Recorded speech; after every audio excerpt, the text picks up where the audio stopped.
My name is Raoul Wijnands. I'm manager of the testing department of DAF Trucks NV.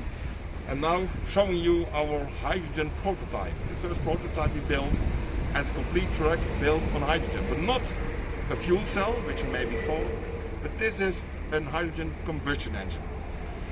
And the combustion engine has its favorites above a fuel cell. Fuel cell can be favorable above a combustion engine. For instance, a very big difference between them is the quality, the sensitivity to the quality of hydrogen. If the hydrogen is a little bit dirty, a fuel cell has definitely big issues with it.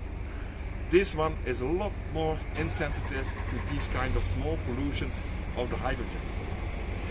Another aspect of these both types is that the hydrogen fuel cell has its efficiency benefits more in a lighter application, city applications, 10, 15 tons, typical light application. Then the efficiency of a fuel cell can be really good.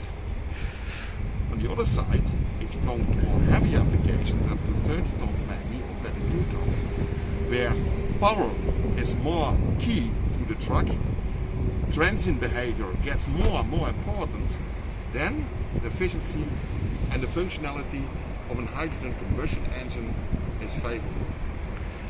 This one is our first stage. As you can see here, technology is more or less based on what we know from CNG engines. We just used it in a way and changed its dimensions to fit the density of hydrogen compared to the CNG. This truck has, as you can see, an indirect injections. You see that it is indirect injected into the intake manifold. The way to go, of course, our next step would be to go for direct injection. That would be to getting the most efficient efficiency out of the hydrogen in a combustion engine. So we believe still there is some platform which favors a combustion engine and hydrogen instead of fuel cell. Both are important, and of course we develop both sides. We are looking into both sides from a technology point of view. Also in the truck here, if you can see, we now have a set of fuel tanks. I not right now know how much kilograms they can hold, but what I can tell is that they are now filled with 300 bars. These are lightweight tanks, non-steel, and fit 300 bars of hydrogen gas. They can operate up to 600 bars. But as you know, fueling stations are not very wide spread, and we only can fuel up until 300 bars, so that's the reason why we do now a testing of 300 bars.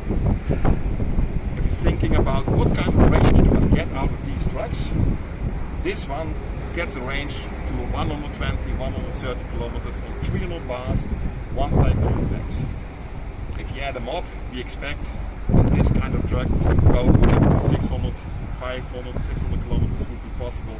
Easier and cheaper to build. And fuel cell truck in the dimension needed for heavy trucks would be substantially more expensive than a combustion truck. So, room for both of them.